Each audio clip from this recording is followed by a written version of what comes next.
இன்றைக்கி நம்ம ஊரோட ஸ்பெஷல் வந்து கருவாட்டு குழம்பும் உளுந்தஞ்சோறும் தான் எப்படி பண்ணுறதுன்னு பார்க்க போகிறோம். அதுக்கு ஒரு பாத்திரத்தில் 1½ கிளாஸ் அளவுக்கு அரிசியும் 1 கிளாஸ் அளவுக்கு கருப்பு உளுந்தும், அது கூடவே சீரகம், அப்புறம் வெந்தயம், அது கூடவே வந்து ஒரு வெள்ளைப்பூடு, அப்புறம் சாப்பாட்டுக்கு தேவையான அளவுக்கு உப்பு, இது எல்லாத்தையும் போட்டு நல்லா மூடி போட்டு வேக வச்சிடணும். அதுக்கு இடையில வந்து கருவாடு வந்து நெத்திலி கருவாடு வந்து குழம்பு வைக்கிறதுக்கு எடுத்திருக்கேன். இது நல்லா கொஞ்சம் லென்த்தாகவே இருக்க மாதிரி இருந்தது. பெரிய சைஸு நெத்திலி கருவாடு தான் இன்றைக்கி கிடச்சிருந்தது. அதை நல்லா ஊற போட்டுட்டு சாப்பாடு நல்லா கொதித்ததும் சாப்பாடை நல்லா கிண்டி விட்டு மூடி போட்டு வேக வச்சுட்டு கருவாட்டு குழம்புக்கு வந்து தேவையான மசாலாலாம் ரெடி பண்ணிடணும்.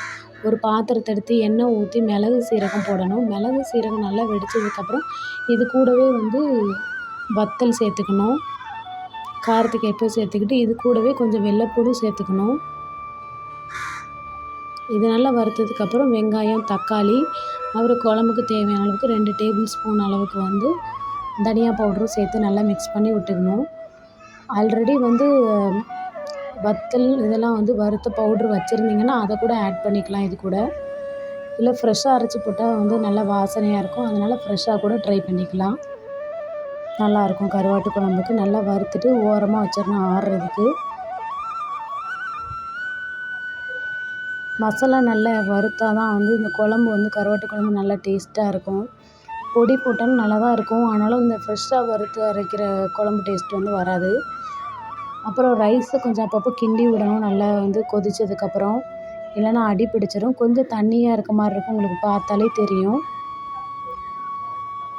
அதனால் இன்னும் கொஞ்சம் தண்ணி ட்ரைன் ஆகிற அளவுக்கு மூடி போட்டு வச்சிடணும்.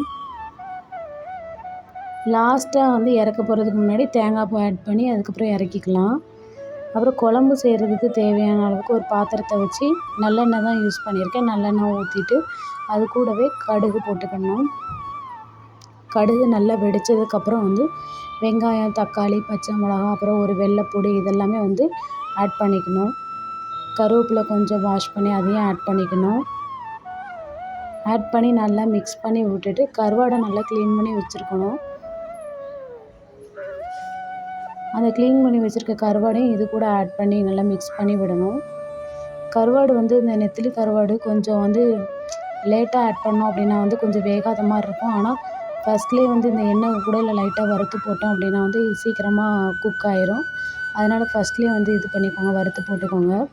அப்புறம் அந்த ஆறின மசாலா எல்லாத்தையும் மிக்ஸி ஜாரில் போட்டு நல்லா நைஸாக அரைச்சிக்கணும். அப்புறம் புளியும் வந்து ஒரு லெமன் சைஸ், பெரிய லெமன் சைஸ் அளவுக்கு புளியும் கரைச்சி இதில் ஆட் பண்ணிக்கணும். அப்புறம் குழம்புக்கு தேவையான அளவுக்கு மஞ்சப்பொடி, உப்பு இதெல்லாம் சேர்த்து நல்லா குழம்பு மிக்ஸ் பண்ணி விட்டுறணும். தண்ணி வந்து உங்களுக்கு தேவையான அளவுக்கு பார்த்து வச்சுக்கிடணும், குழம்போட திக்னஸ்க்கு ஏற்ற மாதிரி.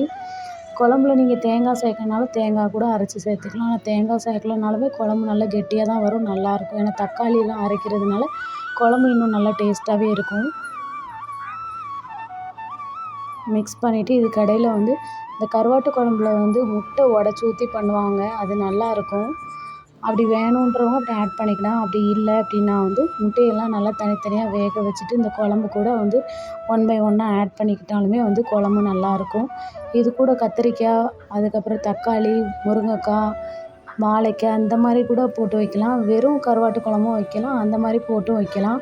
இப்போ வேக வச்சு எடுத்து வச்சுருக்க முட்டையை வந்து 1 பை 1 நான் ஆட் பண்ணிக்கிட்டேன்.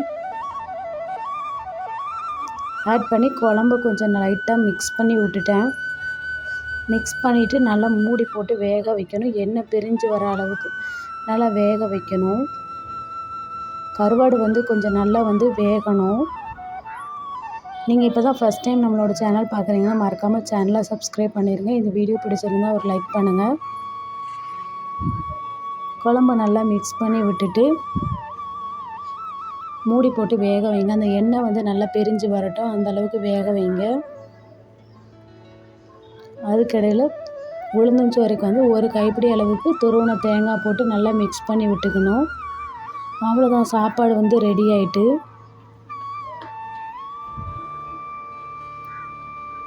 குழம்பு நல்லா கொதிக்கும் போது இந்த கருவாடோட வாசனை வந்து நல்லா தெரியும், வாசனை வரும். குழம்பு வந்துட்டு துண்டு கருவாடு கூட யூஸ் பண்ணலாம் நம்ம.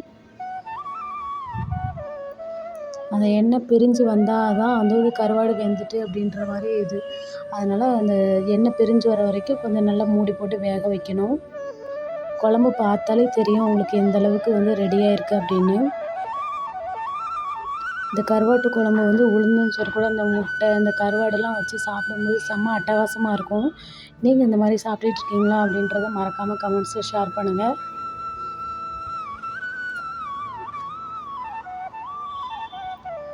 முட்டையை வந்து இந்த குழம்பு கூடயே ஊற்றும்போது வந்து அந்த முட்டையை வந்து கொஞ்சம் வந்து ஃபோர்க் வச்சு அங்கங்கே குத்தி விடுங்க. அந்த குழம்போட சாறு வந்து அதில் இறங்கும்போது வந்து டேஸ்ட்டு நல்லா சூப்பராக இருக்கும். ட்ரை பண்ணி பாருங்கள். தேங்க்யூ ஃபார் வாட்சிங்.